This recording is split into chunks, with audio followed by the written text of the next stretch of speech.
Assalamualaikum warahmatullahi wabarakatuh. Nama saya Izaki Taufia dari kelas 4A.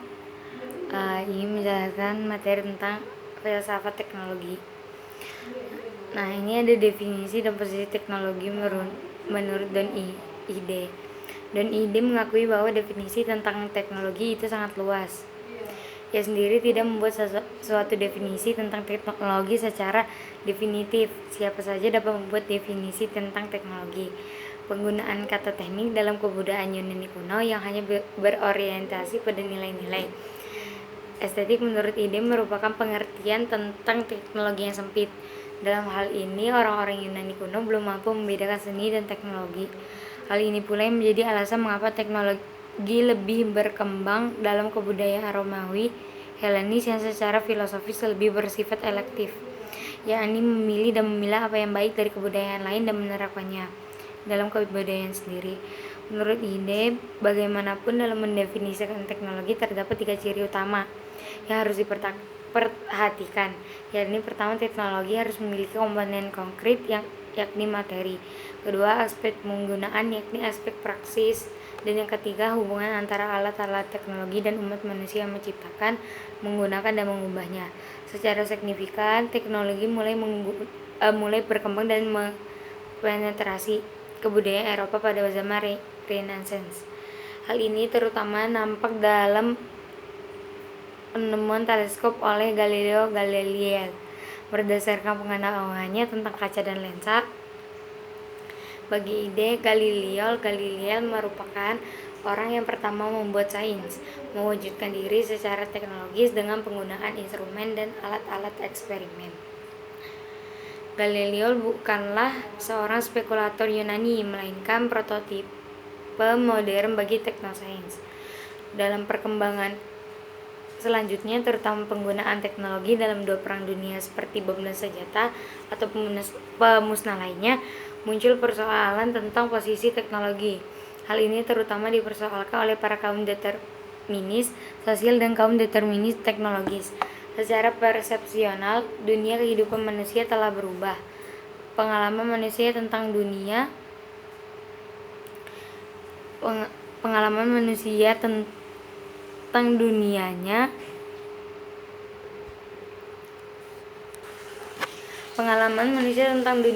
ditransformasi oleh instrumen teknologi.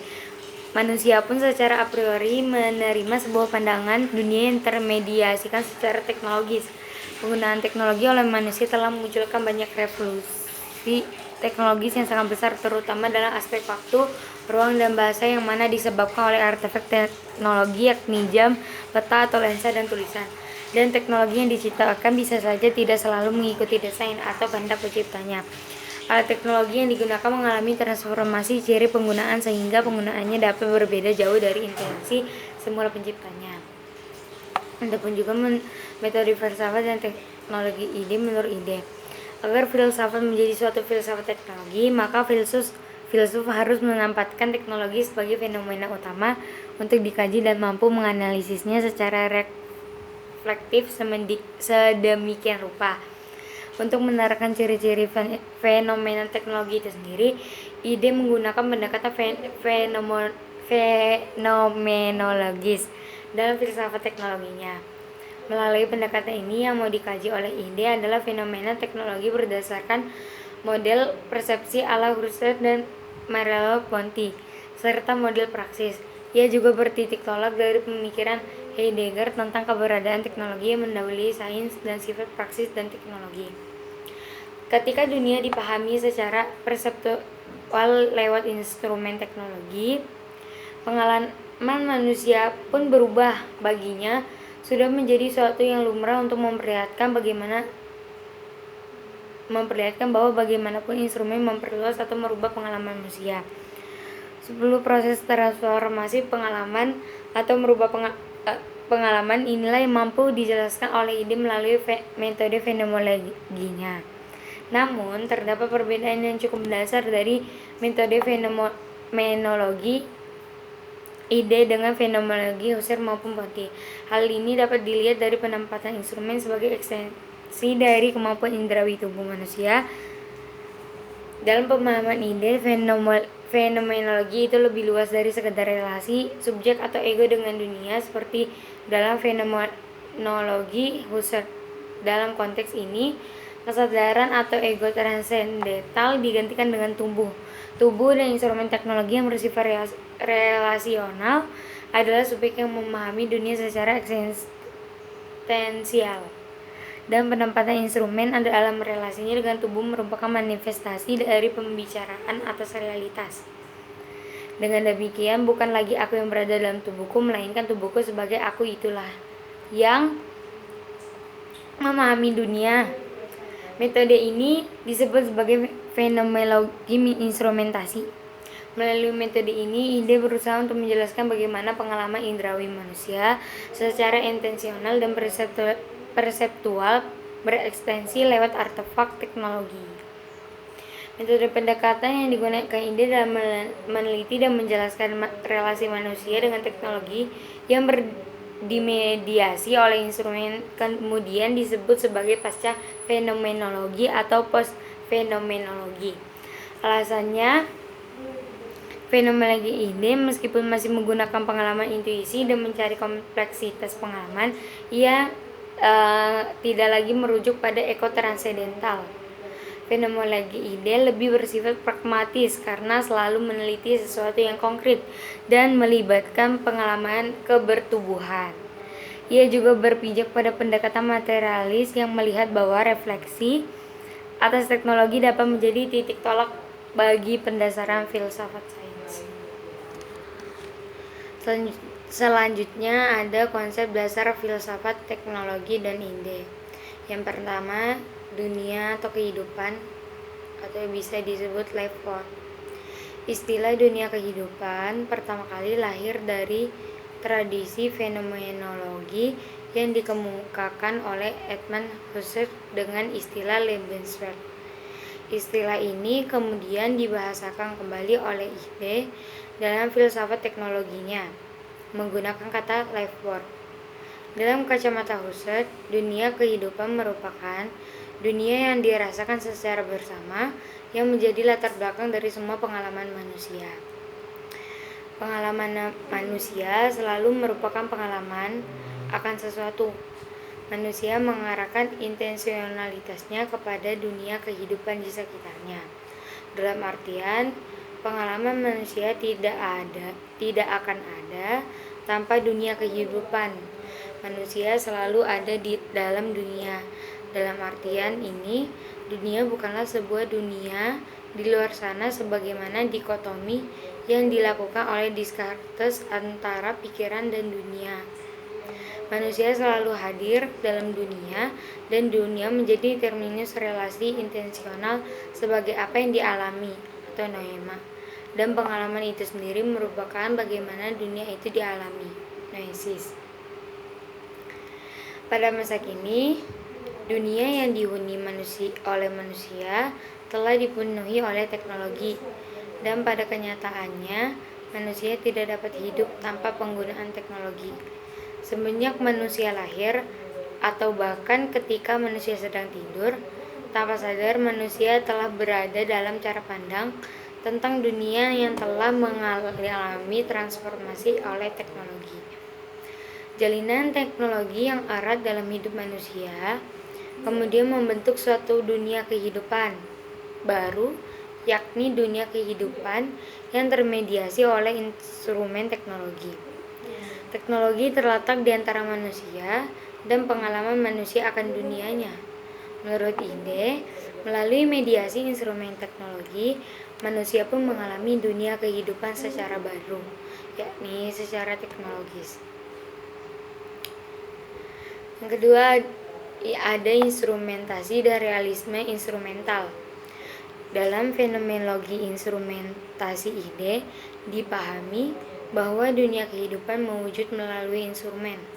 Instrumen dalam artian ini merupakan teknologi yang mewujud dalam bentuk alat-alat seperti teleskop yang mampu membantu manusia untuk melihat benda-benda yang jauh, arloji yang dapat mengukur waktu dalam satuan jam, dan semua alat ciptaan manusia lainnya. Dalam konteks post-fenomenologi ide, relasi instrumental manusia dengan dunianya dipahami sebagai relasi yang bersifat materialistis. Instrumen dalam konteks ini bukanlah ranah yang dituju atau objek dari pengalaman itu sendiri. Instrumen hanya merupakan ekstensi dari organ tubuh manusia.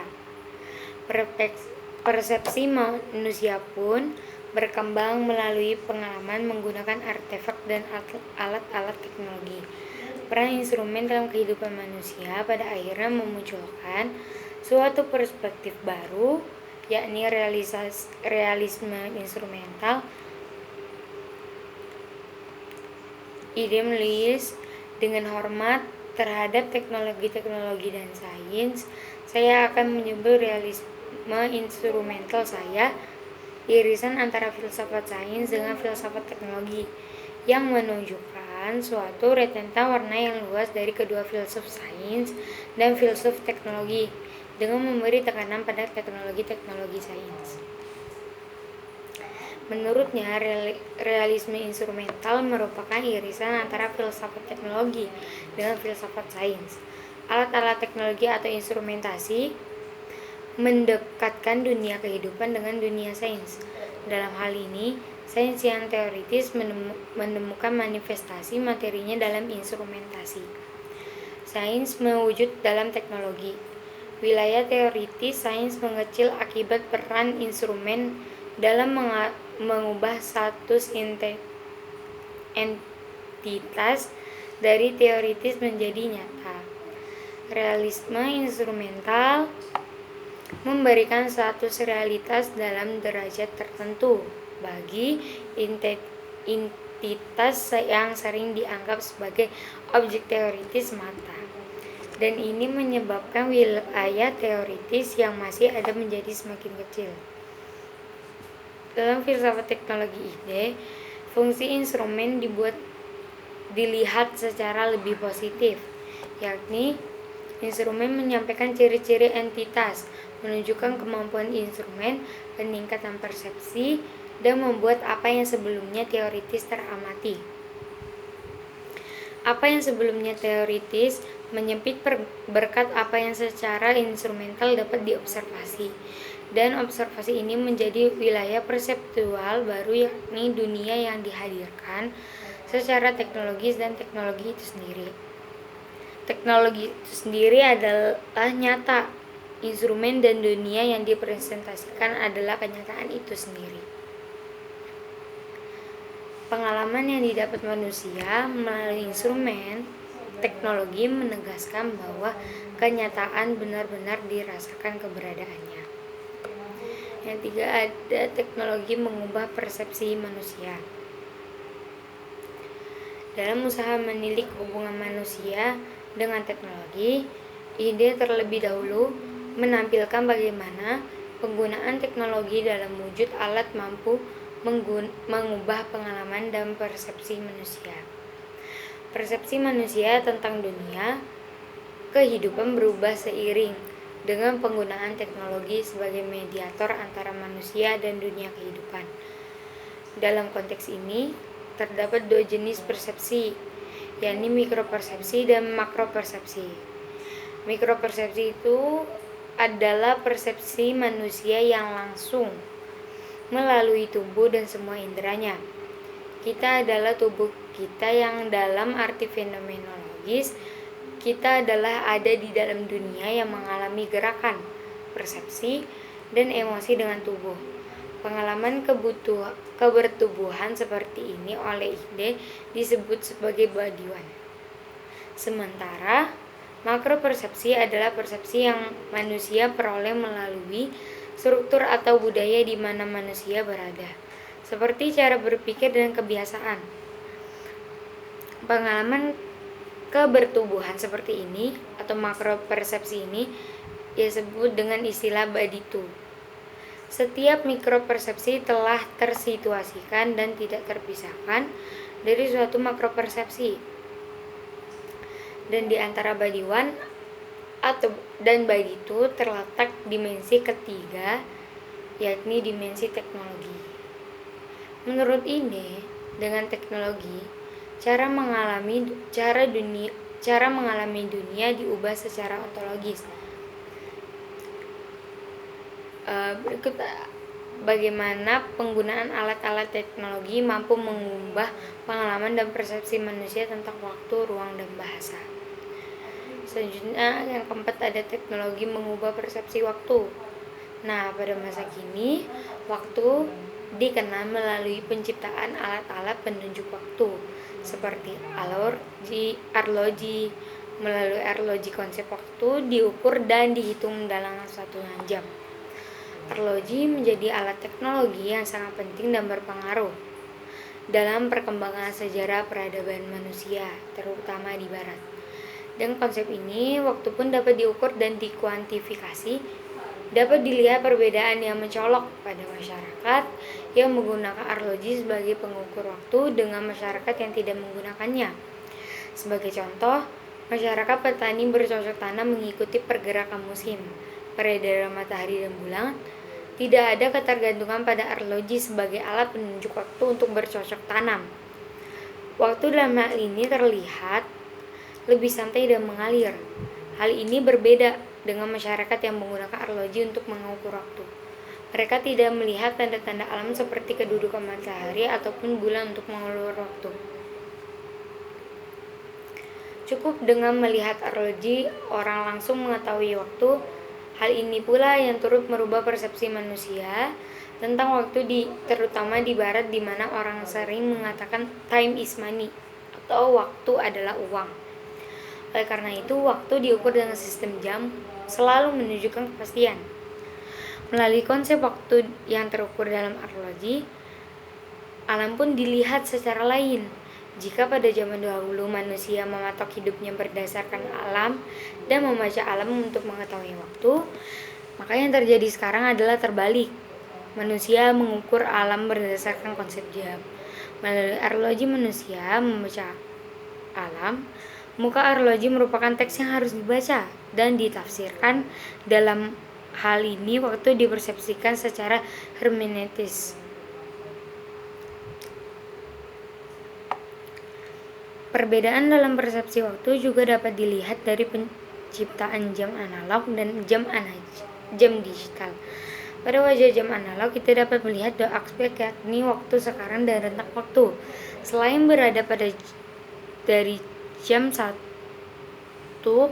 sampai dengan jam 12, sementara pada jam digital yang hanya adalah waktu sekarang, waktu yang ditampilkan oleh waktu yang aktual dan rentang waktu terkesan dihilangkan.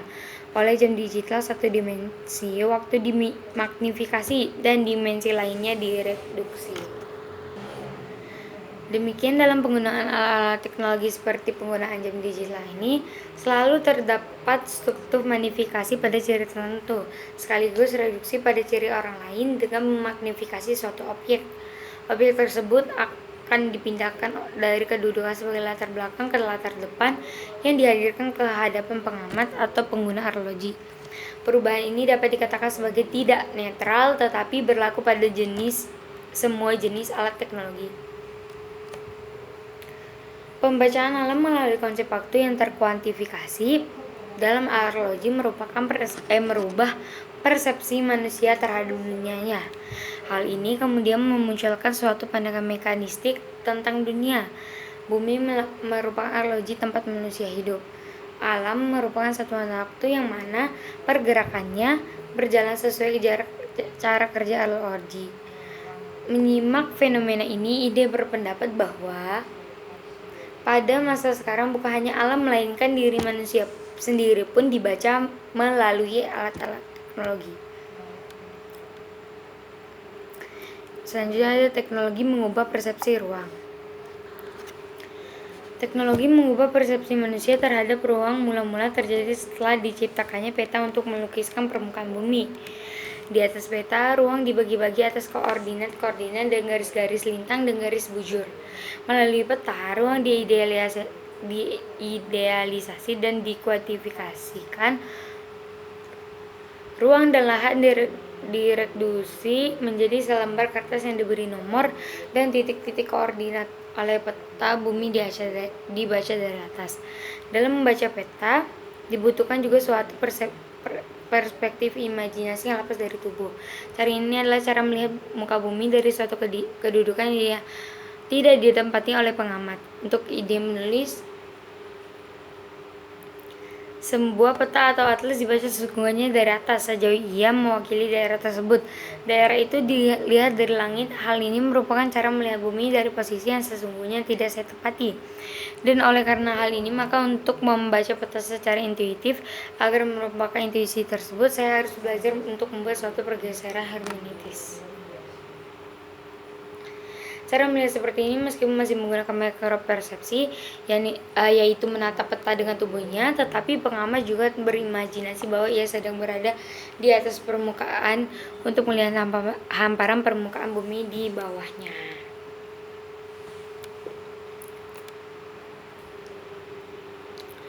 Selanjutnya ada teknologi tulisan mengubah bahasa.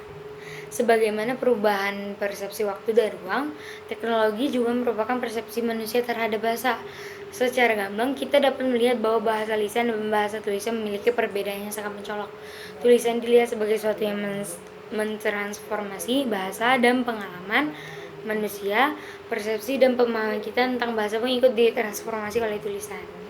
Kita dapat mengatakan bahwa tulisan merupakan teknologi dari bahasa karena penulisan suatu bahasa bagaimanapun selalu menggunakan alat-alat adalah teknologi sederhana. Dalam setiap kebudayaan selalu terdapat bahasa tulisan yang berbeda-beda. Ada yang menggunakan sistem huruf, tetapi ada juga yang menggunakan sistem gambar. Tulisan merupakan contoh yang paling baik dalam menggambarkan ketertanaman teknologi dalam budaya. Dalam budaya yang menggunakan bahasa tulisan, pengetahuan dan kata-kata diakumulasi dalam bentuk tertulis. Tulisan memampukan orang untuk menyimpan pengalaman-pengalaman pada waktu lampau dan menghadirkan pada masa kini. Namun tulisan juga memiskinkan bahasa kita dengan mereduksi bahasa lisan yang selalu ditampilkan dengan bahasa tubuh yang mencakup ekspresi dan intonasi suara. Bahasa tulisan terkesan lebih kaku ketimbang bahasa lisan. Persepsi manusia tentang bahasa semakin berubah dengan terciptanya alat-alat teknologi seperti komputer yang meradikalkan tulisan ke dalam bentuk elektronik. Sekian dari saya, kurang lebihnya maaf. Wassalamualaikum warahmatullahi wabarakatuh.